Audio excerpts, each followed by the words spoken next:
saya persilakan Dr. Saiful Akram tentang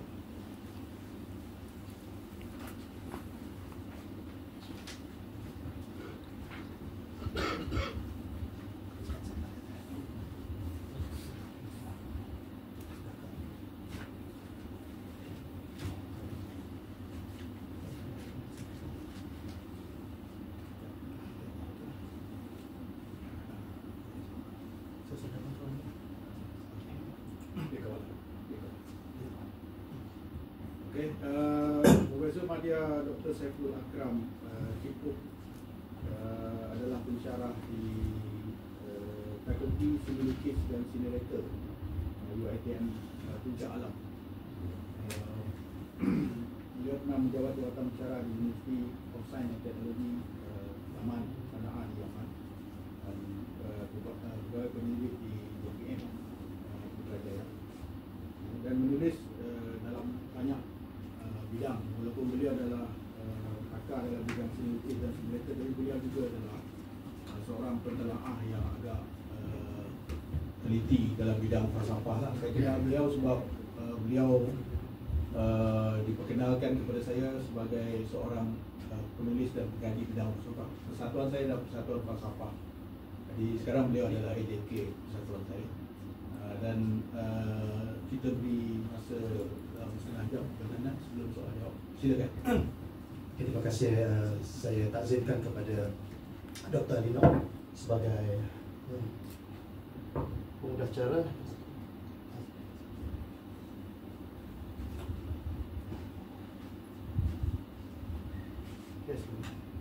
Sebagai pengacara dan juga memoderasi sesi pada pagi ini, insyaAllah. A'udzubillahi minasyaitonir rajim. Bismillahirrahmanirrahim. Alhamdulillahirabbil alamin wa bihi nasta'in. Allahumma aftah 'alaina hikmataka wa syur 'alaina min qada'ina rahmatika ya arhamar rahimin. Allahumma zidna 'ilman wa rabbi habli hukman wa hikmah bis salihin. Baik, tajuk pembicaraan saya ataupun saya kira semacam perkongsian untuk kita menelusuri falsafah dalam pelbagai ranah. Jadi yang diamanahkan taklif kepada saya itu untuk saya kongsikan sedikit perkembangan kefalsafahan sastra di belahan Eropah dan juga konteks Barat secara am. Jadi itu yang akan menjadi maudhu pembicaraan, dan juga kita akan tengok perjalanan falsafah di Barat itu sehingga kita dapat menginspirasi percikan-percikan semangatnya dalam ranah kesusastraan Nusantara ataupun lebih khusus dalam kesusastraan tempatan dan cabaran-cabaran dalam gugatan-gugatan alaf abad ke-21 dengan gencar digital revolusi segala macam. Jadi saya kira sebagai mantra ataupun saya kata semangat inspirasi utama untuk memandu perjalanan perbahasan ini, kita melihat bagaimana seperti mana saya kira mengambil semangat sastrawan atau saudara Zain tadi. Dia menjelaskan keampuhan sastra itu dalam melandasi kepelbagaian disiplin pengetahuan. Jadi pada saya macam mencanangkan ada pemaduan yang sangat inspiratif. Tatkala kita membahaskan persoalan falsafah, itu dimadukan, jadi digabungkan dengan kesusastraan.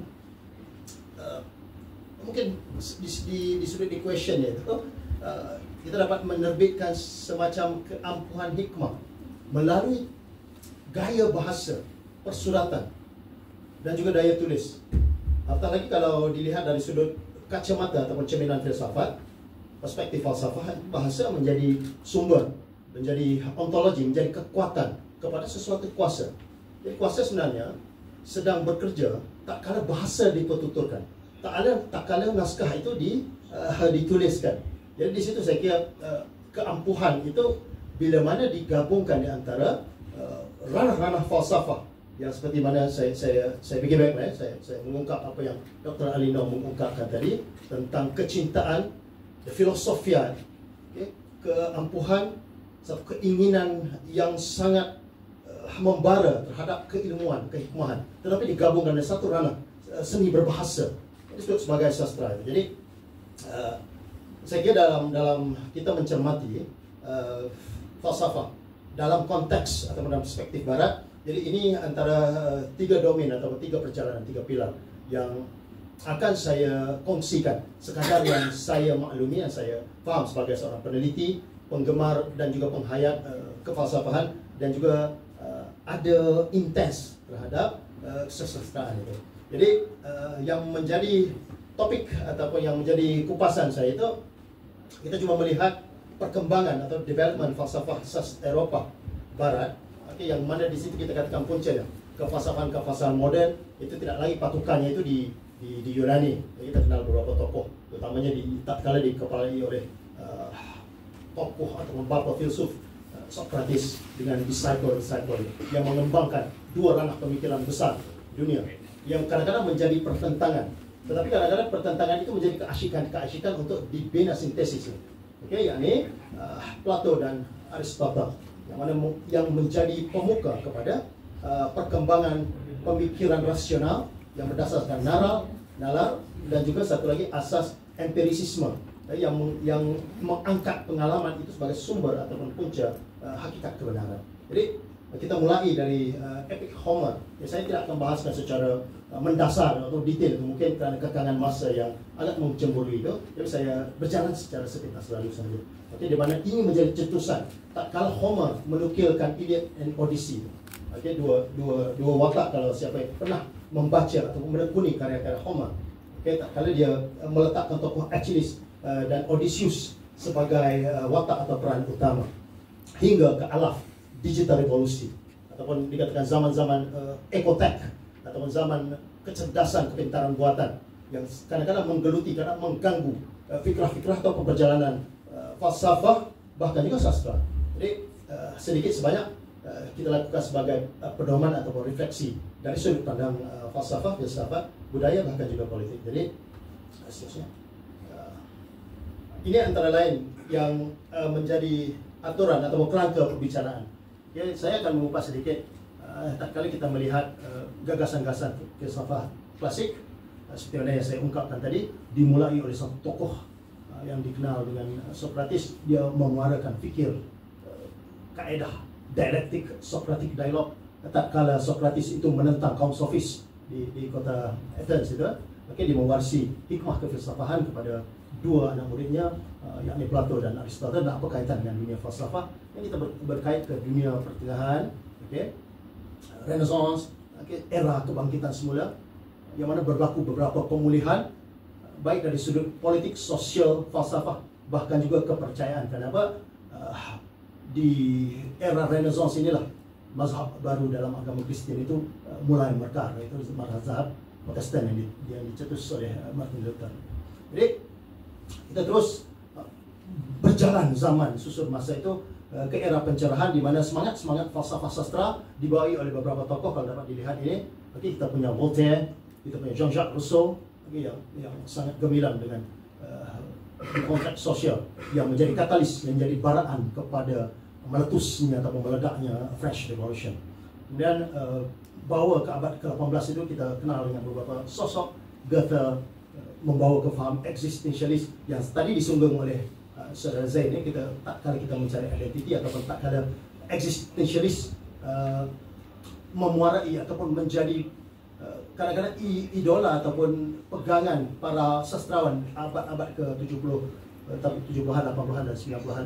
Yang kita kenal dengan satu sosok Friedrich Nietzsche, yang juga menjadi konsentrasi utama saya tak kala menekuni sosok ini. Mungkin sedikit perjalanan itu, bagaimana fikiran-fikiran Jacques Derrida dengan keampuhan dan dikonstruksi membawa kepada gagasan-gagasan Michel Foucault. Ilmu itu perlu dipadankan dengan kekuasaan. Seperti yang saya bahaskan di awal di muka tadi, kalau kita berbahasa kuasa sedang menjalankan kerja. Cuma dari aspek mana yang kita ungkapkan? Kalau kuasa itu dalam tataran yang positif, itu pemaknaan yang mendasar. Kalau negatif diungkapkan, kita mengeksploitasi, malah mempergunakan bahasa dalam kuasa-kuasa yang tidak sewajarnya. Jadi apa gugatan ataupun di abad ke-21 yang masuk dalam gelombang teknologi, gelombang automasi ataupun gelombang merek mesin, kadang-kadang yang menggantikan fikrah-fikrah sejati atau kreativiti manusia. Sampaikan kita mungkin menjadi subjek kepada mesej. Itu kebahayaan-kebahayaan yang mungkin saya boleh singgung ataupun kita singkapkan bersama insya-Allah. Jadi selanjutnya, kalau dilihat ini asas naratif kefalsafahan Barat yang dimulai oleh karya Homer itu, dua gagasan. Kalau kita melihatnya, berbagai epik kepahlawanan tak kala dimulai oleh Iliad, kita punya watak Achilles itu tentang peperangan, kemudian dari sudut Odyssey di situ memuarakan tentang pertentangan, perjuangan, hikmah, kecintaan. Jadi tema yang menjadi ukuran atau menjadi indikasi kepada gagasan Homer itu, kita melihat persoalan nasib, kehormatan, hubungan manusia dan dewa. Apatah lagi kita, saya kira sebagai orang yang percaya, penganut Muslim, kita kadang-kadang sandarkan juga keimanan atau pegangan kita itu kepada satu zat yang teragung. Kata dalam bahasa Plato itu, di atas idea manusia itu punya satu idea yang luhur, idea murni yang disebut supreme idea, which is God. Dan itu juga kita semangati, kita imani dan fahamkan. Dalam bahasa muda kita katakan ada ilham-ilham yang berdasar daripada ilham Tuhan. Dan kalau dalih Plato itu agak menarik juga. Dunia idea itu sifatnya dekat dengan syurga. Akan dia nak menyadarkan dengan keampuhan ataupun suci ataupun luhur, sakralnya idea manusia yang disandurkan oleh idea Tuhan. Jadi di sini Iliad Odyssey menjadi katalis atau menjadi cetusan kepada pemuaraan ataupun perkembangan falsafah di Barat yang kita perteguhkan, yang kita jadikan kiblat ataupun rujukan kalau dalam aspek kefalsafahan dan mungkin kesusastraan Barat. Jadi di situ dia menjadi cetusan awal untuk persoalan falsafah, terutama soal etika, soal kosmologi Yunani itu dibina daripada epik ini. Jadi kita melihat di situ ada sentuhan ataupun ada keampuhan sastrawi, yang melekat pada ranah falsafah. Jadi dalam bahasa yang lebih sederhana ataupun lebih mudah, sekiranya karya-karya ataupun gagasan-gagasan fikiran-fikiran agung, fikiran falsafah dimadukan dengan kesusastraan, jadi keunikan ataupun pendekatan-pendekatan yang lebih temporality ataupun yang lebih temperamental itu dapat kita unjurkan atau dapat kita salurkan. Jadi itu secara sepintas lalu yang menjadi pemuka ataupun menjadi pencetus kepada perkembangan seterusnya. Lalu daripada Homer itu membawa kepada panutan besar di Barat, terutama di kota Athens itu kita kenal yang saya maksudkan sosok Socrates tadi, yang sangat gembira dengan ungkapan-ungkapan atau diktum-diktum filsafat yang mengatakan ta yourself, kenalilah dirimu. Kadang-kadang dia berbau sofistik, maka kamu akan kenalilah Tuhan. I know that I know nothing. Itulah di mana saya berbicara. Karena Socrates itu dianggap sebagai filsuf jalanan. Dia sering mempertanyakan masyarakat di pasar kota Yunani, bukan di gedung-gedung ilmiah. Menyoal demi menyoal. Yang kita insafkan itu sebagai Socratic dialogue. Dia menyoal sehinggalah seseorang itu tidak dapat menemui apa pun. So di situ Socrates mengikhtisarkan, sebenarnya aku tidak tahu apa-apa. Jadi puncak kefalsafahan juga begitu. Puncak kefalsafahan adalah ketidaktahuan. Karena falsafah itu instead of kita mencari jawaban kepada persoalan, tapi sebaliknya kita mencari persoalan kepada jawaban. Dan itu sentiasa bergerak. Secara halusnya kita melihat aktiviti berfikir manusia. Jadi saya boleh sambut kata filosofia instead of perkataan cintai ilmu atau kecintaan kepada hikmah, mungkin kita boleh tambahkan kecintaan untuk berfikir. Berfikir, dikatakan berfikir, tak kala insting diganggu. Dan itu yang dilakukan oleh Socrates dan diteruskan oleh two of his prominent disciple ataupun anak muridnya, Plato dan juga Aristotle. Kalau dilihat kan dalam karya-karya Republik, disitulah menjadi cetusan utopia ataupun katalis ataupun pemulaan sistem demokrasi modern yang diamalkan seterusnya, yang ditulis ataupun yang diabsahkan secara legislatif itu tak kala meledaknya revolusi Prancis. Kemudian kita punya poetik daripada Aristotle, dan Aristotle juga yang menuliskan satu karya magnum opus yang menarik yang diberi judul Retorik, Seni Berbicara, yang itu juga diamalkan, yang menjadi inspirasi, yang menjadi sengatan kepada pemikir-pemikir filsafat, bahkan juga pada sastrawan. Sebenarnya itu sepintas ini kalau dilihat perkembangannya yang bermula lebih daripada 2000 tahun yang sudah di kota Athens itu. Kita lanjuti di mana di abad pertengahan karya sastra itu digempur oleh Dante Alighieri. Kalau siapa pernah membaca 100 kanto La Divina Commedia, Divine Comedy, yang menceritakan perjalanan Virgil and Beatrice itu kan, melandasi dunia di atas dunia itu. Yang dibahaskan dalam 3 kanto yang sangat mencengkap. Sebenarnya kalau kita perhatikan karya Divine Comedy itu, dia memberi singgungan kepada mistisisme Timur. Tatkala dia menyinggung perjalanan Rasul Muhammad ke Isra Mi'raj, dan lihat perjalanan itu melalui tiga daerah yang disebut sebagai Inferno, Purgatorio dan Paradiso. Jadi di sini menunjukkan dominasi keagamaan karena disuntik ataupun masuk oleh gugatan-gugatan ataupun percikan falsafah, bahkan juga sastra. Tak kala Dante memberikan alegori simbolisme. Yang itu kalau kita lihat pada judul karya juga agak lelucon gitu kan. Menunjukkan apa? Komedi keilahian.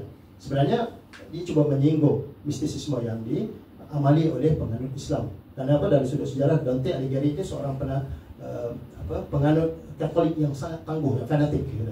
Jadi dia menyindir melalui karya sastra. Jadi karena dapat kita lihat di sini melalui kanto-kanto Divine Comedy yang masyhur itu seolah-olah menjembatani di antara falsafah dan teologi. Jadi sastra Kristiani, sastra Nasrani itu berkembang dari karya-karya sastra yang contohnya itu kita lihat daripada garapan ataupun yang disentuh oleh Dante Alighieri di Italia. Jadi seterusnya, ini beberapa perjalanan, mungkin saya skip. Saya mengambil beberapa tokoh-tokoh yang monumental, tokoh-tokoh yang signifikan dalam perjalanan falsafah, bahkan juga bagaimana dikaitkan dengan pikiran-pikiran ahli falsafah itu disadurkan dalam karya-karya yang gencar dengan semangat sastrawi. Kita punya seorang filsuf Michel de Montaigne di Prancis dengan karya Essays. Ini sebenarnya semacam karya autobiografi, tetapi dinukilkan, ditulis itu sangat sastrawi. Menarik tak kala Michel de Montaigne ini mengupas perjalanan hidup, perjalanan manusia, pendidikan, simbolika hidup, kebangkitan manusia. Juga kita punya Shakespeare, seperti mana tadi juga kan, suatu pembahasan Ucap Tama membahaskan di awal, di peringkat dini lagi anak-anak di Inggris seawal darjah 2 itu sudah mengenal siapa Shakespeare dan mereka mempelajari liberal art. Kalau saya boleh singgung di sini, yang diinsafkan oleh Sir Zain tadi, dia mengatakan di Barat yang itu sebenarnya kunci sejarahnya. Kerana apa? Di Oxford, amalan 800 hingga 900 tahun yang lepas, untuk mendapat gelar sarjana, bachelor atau baccalaureate itu perlu mempelajari liberal arts. Jadi bila disentuh tadi saya kata, ini apa kena patukan. Kenapa kita cuba menukar naratif?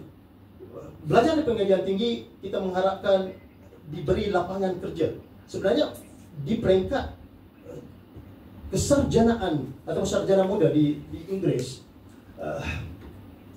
mereka belajar itu, bila disebut liberal arts itu belajar dalam pelbagai bidang untuk berfikir dengan seliar-liarnya dan sebebas-bebasnya. Itu menjadi pencetus kepada lapangan kerja. Mereka menciptakan lapangan kerja, bukan sebagai jaminan untuk mendapatkan pekerjaan. Jadi naratif itu yang mungkin kita boleh insafi ataupun kita boleh lakukan refleksinya.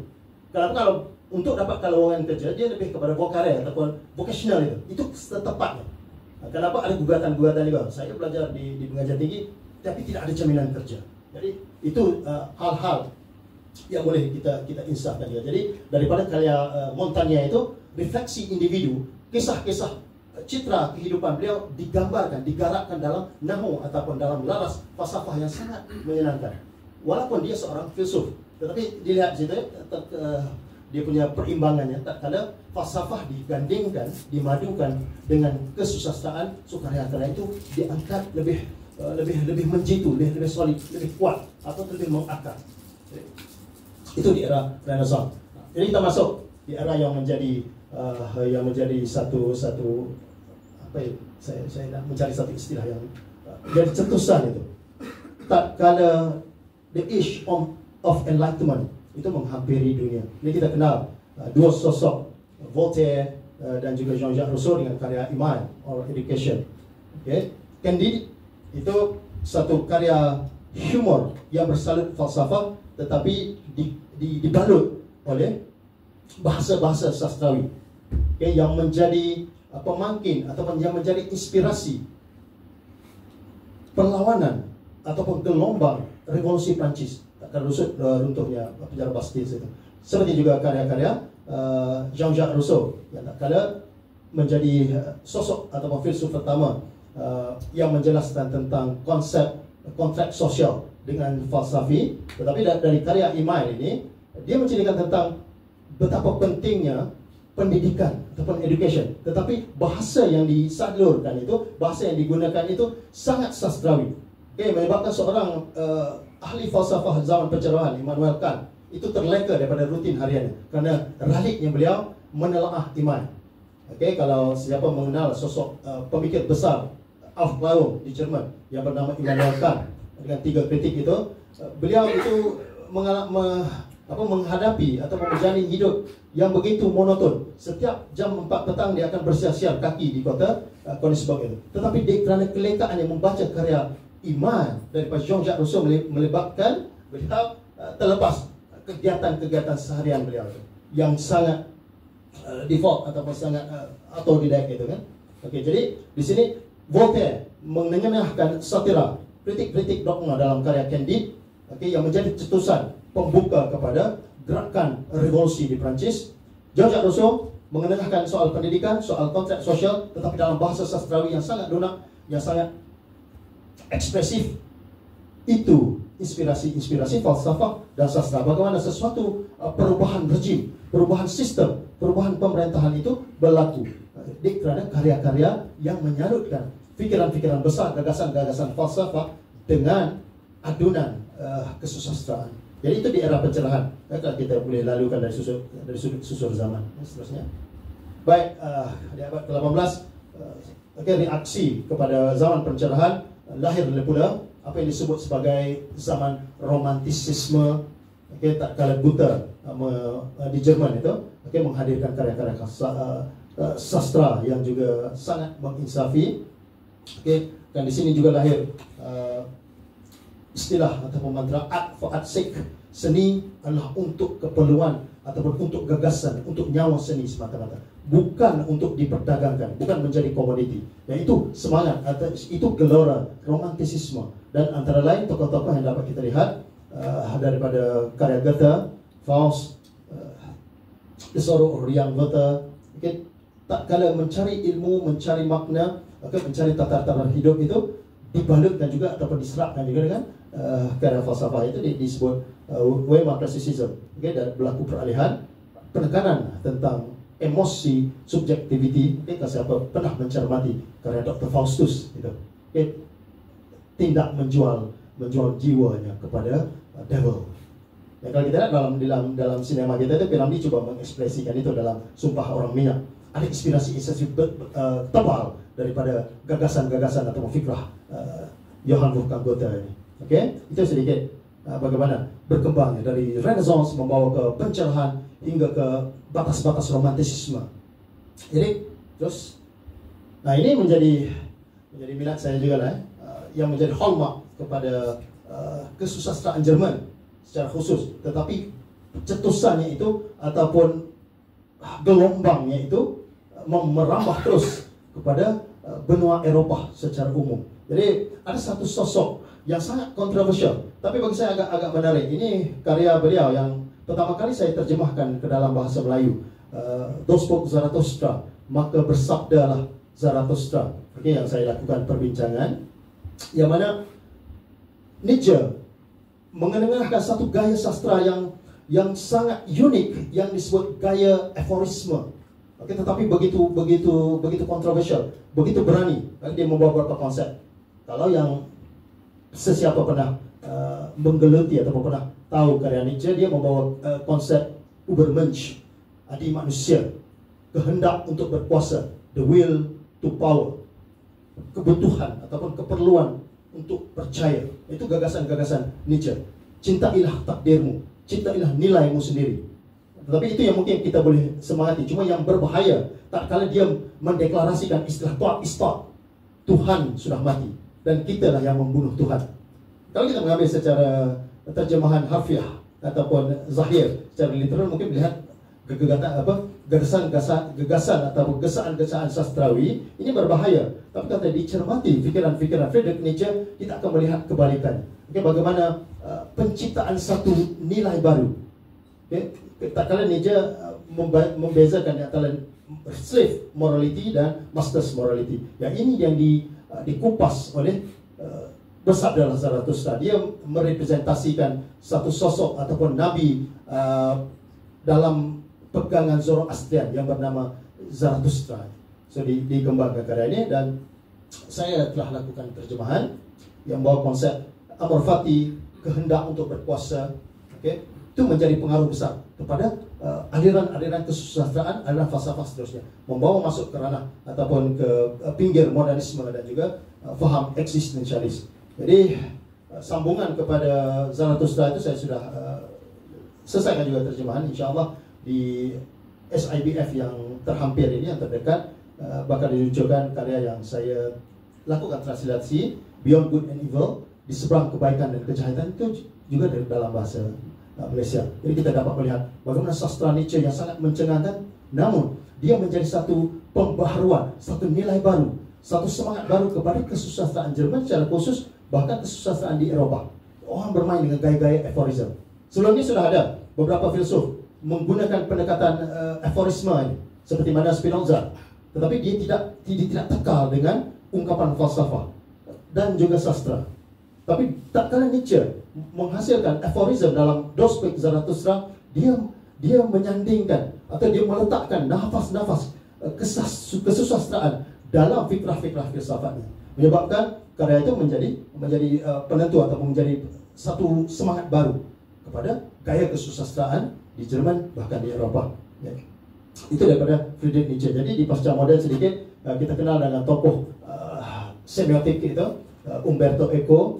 Kita punya tokoh Jean-Jacques Derrida dengan dekonstruk, Michel Foucault dengan ilmu, bagaimana ilmu atau kadang-kadang dia bergandengan erat dengan kekuasaan. Cuma cara mana kita melihat atau menilai kekuasaan itu. Okay, kalau kekuasaan itu dalam keadaan yang sangat manipulatif, dah begitulah jadi. Okay, Jean-François Lyotard dan juga Umberto Eco, kita lihat di abad-abad ke-21 sastra mengalami satu perjalanan disebut sebagai dekonstruksi ataupun plurality makna, keberagaman ataupun kepelbagaian makna yang pelbagai. Jadi isu-isu kontemporari, globalisasi, identity, digital, ekologi itu menjadi semangatnya. Jadi ini satu karya yang saya pilih, sengaja saya letakkan ini. Kalau sesiapa pernah juga menyemangati ataupun membaca daripada filsuf Itali, dia baru meninggal 2017. Tapi tak kala saya menelaah ataupun membaca itu, begitu menarik novel ini. Penuh salutan inspirasi filsafat, tetapi dimadukan ataupun digarap dengan bahasa-bahasa sastra yang menyebabkan kita rasa seronok hingga ke akhir halaman. Ini agak-agak menarik. Dia membongkar ketempangan ataupun kebobrokan gereja. Okay? Di atas nama Ros itu. Nanti masing-masing kalau dapat membaca kan apa yang dinukilkan oleh Umberto Eco, kita dapat melihat bagaimana cantiknya beliau menukilkan ini. Atas nama falsafah tetapi digarapkan juga dengan pendekatan sastra. Jadi isu-isu itu yang menjadi keutamaan ataupun yang menjadi telikan pada kefalsafahan dan sastra era pasca modern dan juga yang menjengah ke abad ke-21. Jadi sedikit kulasahnya ataupun rumusan, kalau kita lihat perjalanan sejarahnya yang saya ringkaskan ataupun saya cuba sederhanakan untuk perkongsian di Hari Sastra Nasional ini, perjalanan yang kita muarai di babat kefalsafahan Eropah yang bermuara di Athens, itu di Yunani, yang dimulai oleh mitos atau kisah epik Iliad dan Odyssey yang digarap oleh Homer. Kita membawa kepada soal yang bersifat rationality, tak kala menjengahnya era Renaissance, era pencerahan, era romantisisme, membawa kepada semangat-semangat individualistik, nihilis, terus kepada persoalan-persoalan politik yang juga menyangkut, yang juga mengintimi falsafah dan kesusastraan, membawa kepada eksistensi manusia mencari ataupun manusia cuba mendalami ataupun menyoal keberadaannya, okay, hinggalah kepada soal dekonstruksi. Jadi secara tidak langsung sastra ini apa bumbunya ataupun apa semangatnya? Dan seperti yang diungkapkan juga lah, tak kala kita memerlukan kesedaran, aksi untuk bertindak. Juga sastra itu kita melihat sebagai satu refleksi pencarian makna dan juga membebaskan manusia melalui gaya-gaya ataupun melalui pendekatan-pendekatan sastra. Cuma yang menjadi persoalan ataupun yang menjadi satu semangat zaman juga, okay, dan juga untuk kita lihat ulang apa relevansi falsafah. Tak kala karya-karya puitika, bahkan falsafah itu mula dijalankan, mula digenerate oleh mesin-mesin mekanistik yang tidak bernyawa, yang kita namakannya itu sebagai kepintaran buatan, artificial intelligence. Jadi apa relevansinya? Itu yang saya melontarkan juga semacam persoalan. Di manakah kedudukannya ataupun di manakah fikrah sejati tatkala kebergantungan kita kepada mesin-mesin mekanistik yang tidak bernyawa itu. Ya, itu juga yang menjadi satu sindiran yang begitu tekal oleh para pemikir mazhab Frankfurt yang bernama Mark Horkheimer. Takkan dia merefleksikan fahaman itu kan? Mark Horkheimer dalam gerakan sekolah Frankfurt ataupun Frankfurt School itu, dia memberi satu semacam satu slogan di awal-awal kewujudan manusia. Okay, di masa awal manusia cuba memberi nyawa kepada benda yang tidak berjiwa. Tetapi hari ini berlaku kebalikan. Berkat rasio teknokratis, berkat teknologi, bahkan masuknya ajang-ajang digital ini menyebabkan jiwa-jiwa manusia sekarang sedang dibendakan. Ya, itu yang menjadi inspirasi dan juga saya merasakan satu panggilan juga untuk saya. Jadi saya ada menulis fokus tulisan ini, yang mana alhamdulillah diangkat juga suatu hadiah sastra Selangor tempoh hari. Saya memberi singgungan sedikit di Dewan Sastra, kecerdasan buatan yang menjadi satu gelora baru dalam dunia sastra. Fikrah-fikrah sejati manusia itu sudah tidak digunakan atau diluhurkan sebaik-baiknya. Bahkan yang paling berbahaya, kita sudah menjadi subjek. Kita sudah menjadi objek pada mesin, bukan subjek utama lagi. Ya, itu membawa kemudaratannya itu. Ya, baik kecerdasan buatan, bahkan hari ini kecerdasan buatan itu sudah disuntik kesadaran yang lebih tinggi, yang disebut sebagai super intelligence, bukan kecerdasan buatan lagi, tetapi adi kecerdasan. Jadi saya kira mungkin dari perjalanan hidup manusia yang melangkaui dalam pelbagai zaman, pelbagai perspektif, pelbagai dimensi, dan kita melihat juga fokus ataupun arah tuju kesusastraan di alaf digital ini. Jadi di mana peletakannya? Jadi itu yang saya kira saya habiskan ataupun saya lontarkan pertanyaan untuk kita pikirkan bersama. Apatah lagi sementara pula tugas falsafah begitu, kita mencari ataupun menduga pertanyaan, sehingga kita mendapat satu kebenaran melalui proses dialektika. Jadi saya coba juga untuk mengaktifkan ataupun menghidupkan kontradiksi dengan dialektika yang saya coba lontarkan dalam perbahasan pertama ini. Jadi insyaallah terima kasih kerana sudi mendengar, dan saya harapkan sekiranya para pemirsa ataupun para pendiskusi di sini punya suara pandangan bahkan persoalan, saya cuba merespon sekadar yang saya faham dan dalam kapasiti saya yang agak terbatas. Jadi terima kasih kerana sudi mendengar. Saya serahkan kembali kepada moderator Dr. Alina. Terima kasih kepada Dr. Syarif. Kita ada 8 minit untuk soal jawab. Saya silakan soalan yang pertama, mungkin 3 soalan juga. Soalan yang pertama dahulu dan dia akan menjawab. Silakan.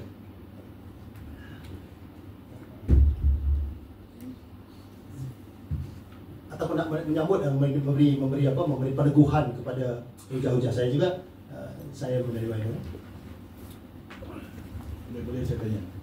Ya. Saya cuma nak dulu masa saya di UK, saya sukalah baca Dante itu. Tapi yang saya nak tahu di Eropah itu adalah, adakah Dante orang yang pertama buat seperti itu? Maksudnya dia boleh diangkat ke langit dan kemudian masuk ke perut bumi, itulah itu sebenarnya Isra Mi'raj. Tapi tidak sedemikian sebenarnya. Saya dulu sebab saya belajar itu di universiti saya adalah istana kepada King George kelima, istana Charles dan Lady Diana lah. Jadi saya boleh masuk ke perpustakaan pribadi di radio dan saya lihat semua tradisi karya-karya Irish, Gaelic, dan di dalam karya-karya ini yang terjemahan bahasa Inggeris lah, yang Gaelic tak boleh baca, tak boleh faham. Nah, memang dalam tradisi Kristian penghijrahan ke langit, ke atas dan ke bawah itu memang ada. Minimum saya ingat saya kira dalam, saya fotokopi bahan itu dalam 11-12 tradition yang sama.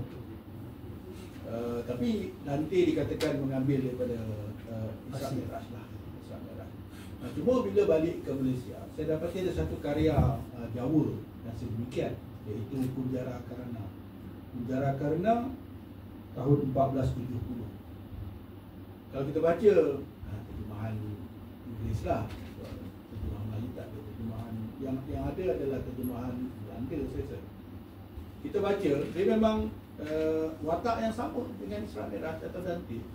Ada seorang ilmuwan, kemudian diangkat ke langit yang ketujuh dan dibawa ke bumi, ke bawah bumi, peringkat yang ketujuh. Sama Kunjara Karna. Dan diceritalah tentang kosmologi dan macam-macam. Dalam ini Kunjara Karna ni pasti tradisi Hindu lah, Hindu Jawa. Kalau kita pergi ke Kemboja, ada satu buku tajuk dia Bumi. Saya lupa. Ini manuskrip kurun yang ke-18. Kalau kita baca terjemahan Inggerisnya, sama juga. Saya rasa tradisi Hindu di Nusantara dan Buddhis di Asia Tenggara ini menyalin daripada Isra Mi'raj. Okay. Kan Dante ini dianggap sebagai teks yang kelima penting dalam Kristian, kan? Yes. Jadi saya ingat Hindu dengan Buddha pun merasakan bahawa mereka perlu teks ini dan mereka bawa ke dalam tradisi dia. Tapi semua nama ditukarlah. Kalau yang Hindu tu dengan dewa-dewanya, kalau tu Gautama Buddha yang akan membawa. Jadi saya ingat satu perkara yang sangat menarik lah kalau kita tengok bagaimana tradisi Arab itu berkembang ke Eropah dan kemudian berkembang di tempat kita kan, dalam pelbagai. Saya tak tahu Jepun, Cina lagi lah. Mungkin hal-hal itu juga agak universal. Kenapa saya menyambut apa yang Dr. Radina ungkapkan tadi? Kenapa yang Dr. Radina cetuskan sebelum Dante, ada tak lagi karya-karya yang mirip? Sebenarnya pra-Islam itu sudah ada satu karya. Kalau siapa menekuni Arda Viraf Namak, daripada kebudayaan Zoroastrian itu sudah ada kemiripan cerita itu perjalanan ke langit kemudian turun ke neraka segala macam. Sebelum Islam ini sudah ada. Bahkan saya kira selepas Dante disambut oleh Iqbal tak kala dia menukilkan Jabit Namah itu. Dan juga ada waktu ceritakan di Nusantara juga ada kemiripan karya begitu. Jadi universality begitu yang kita katakan, di mana punca ataupun di mana letak duduk keadaan sebegini. Jadi terima kasih atas pandangan. Ada soalan? Assalamualaikum warahmatullahi wabarakatuh. Waalaikumsalam. Saya mengikuti daripada tadilah, tapi saya mungkin tertinggal pada bahagian awal sikit. Kelihatannya doktor telah menjelaskan tentang, pada pandangan saya lah, falsafah sastra daripada sudut pandang barat dan berakhir pada contoh yang terakhir adalah Umberto Eco, maksudnya pada zaman pasca modernism. Soalan saya ialah, kalau menurut kesimpulan doktor tadi adalah intipati sastra, falsafah sastra yang dijelaskan tadi, yang saya maksudkan sebagai barat ialah refleksi pencarian makna dan kebebasan manusia. Apakah pula hal ini juga menjadi intipati sastra Melayu? Kalau ditanya saya lah, mungkin saya pun tidak begitu menggeluti dengan mendalam. Cuma kemiripan ataupun semangat-semangat itu sudah ada. Kita juga masih lagi dalam pencarian identiti, pencarian makna dalam karya-karya yang cuba dinasikan. Cuma dari sudut akarnya ataupun dari sudut identiti yang sebenar-benarnya itu mungkin ada beberapa kelonggaran. Sebab itu semangat ataupun sambutan kepada karya falsafah di negara kita juga tidaklah begitu membumi ataupun begitu berakar seperti mana di Eropah. Jadi mungkin pada saya secara sederhana, kesan kepada orientasi pendidikan juga yang tidak disemangati ataupun dibumbui sejak awal. Kalau ditanyakan pada Gen kita atau Gen Z kayak gini kan, kenal atau beberapa sosok, bahkan bila diungkapkan Usman Awang pun ramai yang tertanya-tanya ataupun tahu tak polemik kesusastraan tak kala bertempurnya Kasim Ahmad dengan Syahnun Ahmad. Itu juga ramai yang tidak memberi yang tidak dapat menghujahkan. Kenapa ketidaktahuan kita, bagaimana tidak ingin mengambil tahu ataupun tidak ada yang memberi inspirasi ataupun mahu menyuburkan ranah-ranah ini. Atau gitu keadaannya kan, ketidaktahuan itu menyebabkan kita dalam kehampaan. Kata Sayyidina Ali juga, manusia itu menjadi musuh pada apa yang tidak tahu. Saya kira mungkin kita mantapkan melalui salah satu strategi ataupun gencaran-gencaran hari sastra begini, lepas itu makalah-makalah dan sambutan yang kita perlu selaraskan juga dengan pendekatan semasa. Ramai yang mengeksploitasi ataupun menggunakan sosial media, kepintaran-kepintaran buatan. Jadi saya kira kita boleh masukkan juga. Cuma keaslian, keampuhan akliah, akal sejati manusia itu tetap kita ketengahkan. Karena hari ini pun banyak karya sastra yang menggunakan kecerdasan buatan. Di Jepun, sayembara sastra itu dibenangi tak kala saya tidak ingat apa karyanya, tapi bila ditanyakan kepada penulisnya, 10% atau 15% garapan cerpen itu menggunakan bantuan artificial intelligence. Sekarang ini mungkin 10-15%, tetapi di masa akan datang itu yang menguasai. Kenapa? Algoritma itu makin rancak, makin gencar, bahkan makin bijak membaca kesedaran manusia. Jadi saya kira mungkin dari sudut pendekatan juga pemantapan akliah ataupun gagasan untuk berfikir melalui ranah-ranah falsafah, dan juga itu semangat yang saya dan Dr. Ainur dan rakan-rakan lain di Persatuan Pendidikan Falsafah dan Pemikiran Malaysia kita anjurkan. Walaupun kadang-kadang sambutan pesertanya sangat marginal, tapi kami teruskan juga. Kenapa? Untuk mengasah atau mengakar akal budi manusiawi supaya tidak diganggu-gugat, bahkan dimakan oleh mesin-mesin mekanistik yang sifat yang tidak berjiwa. Namun kali ini mahu diberi jiwa. Itu kalau saya boleh respon Profesor Lutfi. Terima kasih. Jadi saya ingat kita tamatkan masa pun dah sampai 11.50. Terima kasih. Silakan petang yang kedua Dr. Tibu Chuan. Beliau ada